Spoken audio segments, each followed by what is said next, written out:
What's up, guys? It's John with National Sports Entertainment, and I wanted to go into tomorrow's college schedule. I've been kind of watching it, of course, I've been wanting to do more plays, but I've been a little busy doing a few other things, and with college, I haven't watched a lot all season, but what I did notice is for the playoffs, we're basically getting what we'd expect. We're getting the 1-2 crazy upsets to make it interesting and to kill brackets, of course. And just some exciting games, and then other ones where I feel like the public was taking some underdogs, weren't even close. So I try and look for the lines, I try and look for the stories, and there's always traps. Now, what I noticed about tomorrow, we're playing every game, by the way. I just figured why not. So there's 8 of them.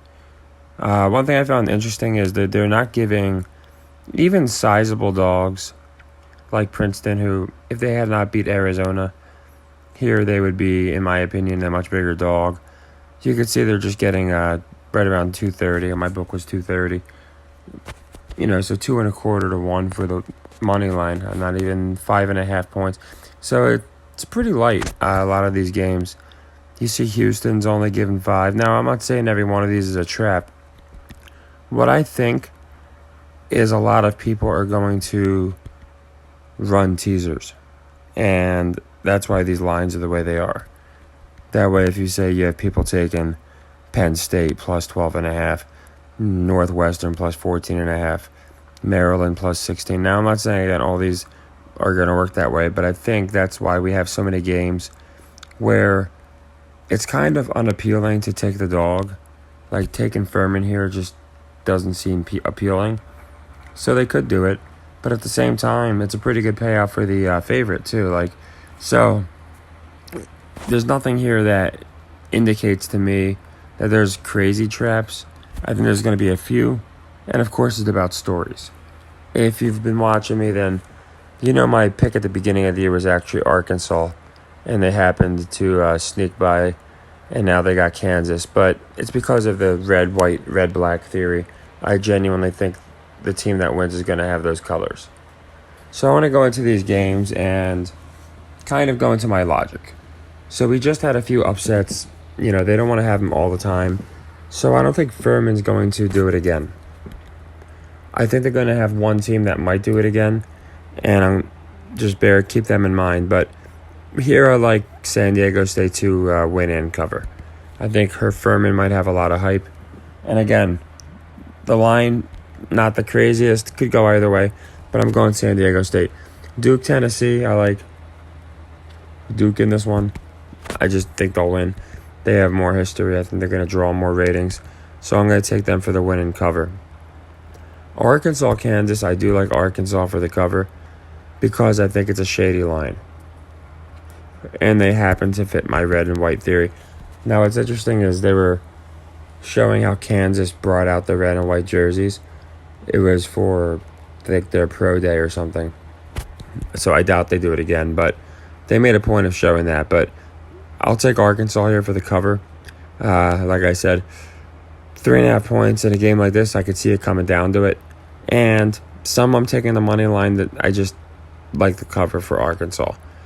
Princeton, Missouri is the one I'm hoping that we can get some value on. I like Princeton for the win. I know I just said it's not the most appealing, but for that reason, I don't think a lot of people are going to be slamming them. They might be a little more after they beat Arizona, but not when you're not even getting 3-1. So I think it makes sense, and it's just a good story to continue. You can do it with Princeton or Farley, really, and I think it makes more sense to do it with Princeton. They had a nice upset, and I think just having an Ivy school like Princeton win in the second round that continue this Cinderella story would be nice. So on this one, I'm taking the money line. So you're going to get around plus 230. I just like it because there's going to be a couple upsets. I'm just trying to pick out the ones that I think are going to have the best narratives, and based off the lines, they're going to pay the best. That's why I like Northwestern, Maryland. They seem like traps, like for someone trying to get an upset, like more like suckers bets, I should say. But anyway, Then we got Auburn, Houston, and this one's an interesting one. You could say, again, it's a shady line, but it's really more about the records and the rankings and how they've played. And again, I'm simply sticking with my red-white strategy. So I like Houston here for the cover. And I know that means they could win and not cover, but I'm just going to take them to cover. And again, the other reason is I think a lot of people are going to be doing teasers. So they might have Auburn +2 or +12. So that's why I think there's a good chance we're going to see a lot of these teams. It might be a good day for pleasers if you're into that. Like Texas. Texas is actually not one, but Houston, San Diego State. Again, I could see people taking them and taking the upset value and getting the 12.5, and in this occasion 12.5. So I just, like I said, I'm trying to scope them out, go for the ones that I think people are going to be the least on. So and again, narratives, they have to make top teams look good. So I like Houston for the cover. Again, they fit my color theory. Penn State, Texas, I like Penn State for the win. This one's another one, so we're getting just over 2-1, which is fine. And I think it makes sense. It seems like they're appealing to the East market in basketball way more than Texas right now. I don't know why. Just something I seem to notice. I know Houston's doing good and Texas, so I'm not saying it's not at all. I'm just saying the East Coast in general has seemingly have been given more of stories than prior. Princeton would be a good example. You have other teams that have done it too, but I do like Penn State here for the upset. And the line, 5.5. Again, you can argue a lot of them are like that. I just think it's kind of light for the disparity in Texas and Penn State. That leaves us Northwestern, UCLA. And I really do like UCLA. I think when you get to 7.5 points, again, people are way more inclined to do the teaser, get the 14.5, or just play the money line. So I like UCLA to cover. And I also like this last game. I do like Alabama to win, but I like Maryland for the cover. Again, they can't all be blowouts, and I think they're going to have it where a lot of people, again, in this particular game, I can see them slamming Alabama. They're, the best team in the nation. So I think they're going to cover, and like I said, I don't think they're going to win, but I do think Maryland's going to cover because people are going to be all over Alabama. I'm going to go into NBA as well. Like I said, we got 8 plays, so I figured I would hit all 8 of them. So like I said, most of these, actually, every single one of these is going to be a leg 1. Okay? I was thinking about making some leg 2s, but we're going to have 16 plays between this and the NBA. Maybe 14 because I'm not sure if I'm playing the Knicks game tomorrow. I can say I'm leaning Knicks. It's the Nuggets-Knicks. So just while I'm here real quick, if I don't get it out, I do like the Knicks here because I just think it looks like a little bit of a trap. So if I had to, I would take the Knicks. Now, in all the rest of those games, I'll definitely be have a video in time for the rest of the NBA. But yeah, so for college, they're all leg 1s. Like I said, I'll take Duke for the cover. Penn State, I'm going for the win. UCLA, I think they'll cover. The only one that I'm taking that's a heavy favorite that I'm not taking for the cover really is I'm taking Maryland to cover Bama. Just because I think, again, they're the best team in the nation. So when you have things like that, and you're going to make them look good, of course, I think the public's going to be all over them.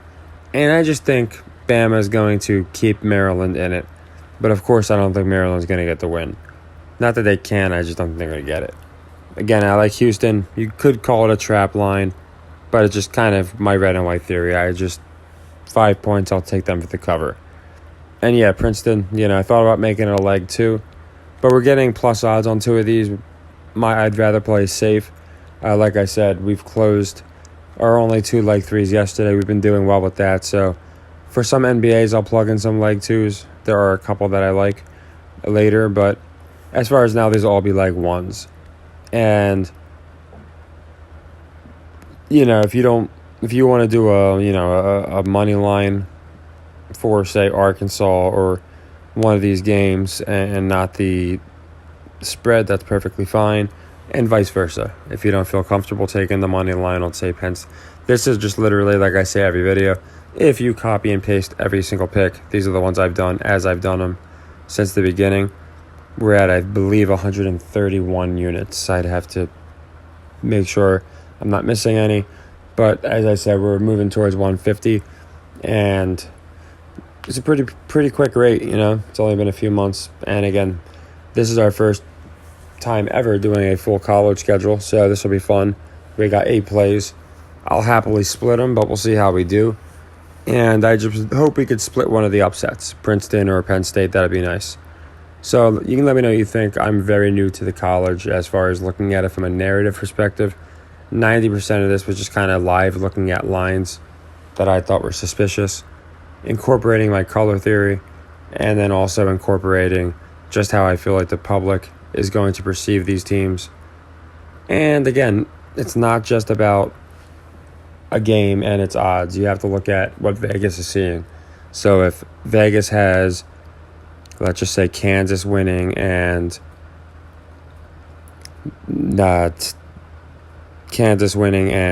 Alabama covering, right?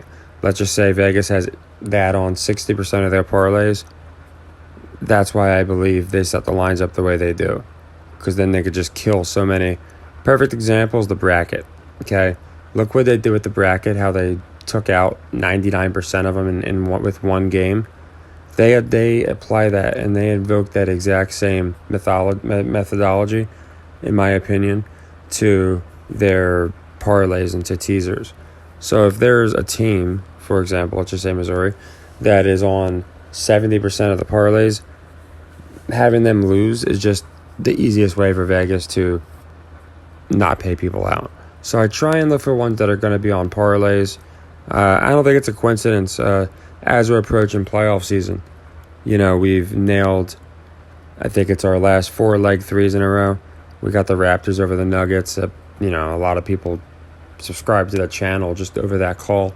That's not to be braggadocious. It's just to point out March Madness, the NBA playoffs, it's all the same. There's certain things that almost have to happen to fit into the script and to make sure that people don't get paid. And that's what's happening. So obviously Purdue was just ridiculous. I was looking for upsets. I went with Vermont today. And actually, in someone in my Discord, he got Farley Dickinson. And the night before, someone in my Discord, he got the Princeton upset. And it's, you know, just picking out the ones that they thought were the most appealing, that people wouldn't be touching. So I'm not always going to get them. That's why I thought tomorrow we'd run 2 of them. Not the greatest odds, but I'll take plus 230 and plus 205. And again, if it's not appealing odds, that's, for me, one of the number one signs that there's a good chance they're going to win. So again, nothing crazy, but people have been asking for it, so here's all 8 plays tomorrow. And I'll be watching a lot more closely, watching the talking heads. So I'll have a much better grasp on who I believe is going to win the whole thing, you know, within a couple days. I will say, because they fit my red and white theory, but they're kind of outside as far as rankings, I've been liking Indiana. I don't know why. I think the Hoosiers might do something. We took them today to cover. Kent State got them.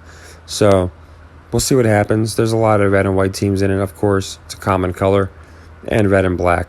Those are the main colors, red, white, and black, that have been doing it. So obviously a lot of teams fit that color. But I don't know. My gut, at the beginning of the year, Arkansas was actually my preseason pick. They're getting about the same odds now.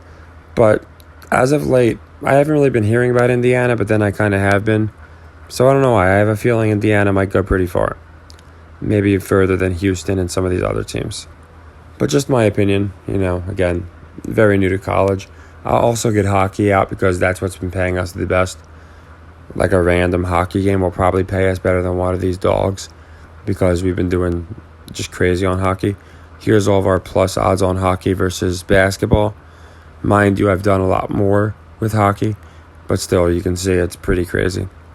So I'll get hockey out. I'll get the NBA out. We'll probably have like 20 plays tomorrow. And I think we have a spectacular day. I really do. Just because I'm doing these college games basically on a contingency basis, meaning I just don't believe that they can have more than X amount of upsets, more than X amount of team, wire to wires. They always seem to spread it out. So I think we at least split the NBA, at least split college, and have a good day. So I'll have the NBA out in the morning as well as hockey. For hockey, I like the Jets to go over. I think they're playing like the Avalanche or something. I just say that because I know it's an early game. So again, it's nothing crazy, but if you're just looking for extra action and I don't get it out in time, okay, they play at 2. Yeah, Jets over. I like Jets and Predators to go over. So, that one, the Knicks, I like them both, but I'm not going to lock them just yet. I just figured in case I don't get my videos out, you got those 2 as well. So yeah, we had a good night tonight. That's 3 nights net positive in a row. And even our net negatives were like, we had a net negative of 1 unit and net negative of 2 units the 2 days prior. So that's basically the system. When we lose like 2-3 units. On our up days, it's usually between 5 and 12 units. So, again, not to be braggadocious, but if a lot of newer people finally getting recommended to the channel, I think it's because they're watching other, I'll call inferior sports handicappers, and they're starting to find my channel because YouTube is just doing everything to make sure after shutting us down the first time, this channel obviously doesn't get the rounds, which is fine. If 10 people can benefit, and I know at least 10 are, I'm going to keep doing them. But I would just like to see us keep going back to where we were. And I have noticed, actually, after the Princeton game, after the Lakers game tonight, just an influx of people, just, new people noticing it all over again. So we're growing. Like I said the first time, nothing's going to stop us. We're going to keep shutting down, keep clobbering Vegas. And pretty soon it's going to be 7 figures that we've costed them. And it's all in the playlist. We're definitely at 6 figures now, just based off the amount of people that I know are tailing me. And we're going to push that to 7, especially with baseball season starting. So if you doubt anything I'm saying, if you're like, yeah, right, 130 units, all I can say is this 142 episode playlist, not including the over 200 video playlist from September to December on my first channel where we were shut down. It's not a coincidence. We're thousands of plays in and again, up well over 100 units. So congratulations to the people that have been following, to the people that just found me. We're going to keep grinding. And again, it's funny, these controlled opposition channels finally just gave up and disappeared. And it's because the NFL's over, but we're going to keep proving we don't even need to watch these sports to beat Vegas. It's just looking for fishing lines. So take care, everybody. I always appreciate the support in the Discord, on the comments, people giving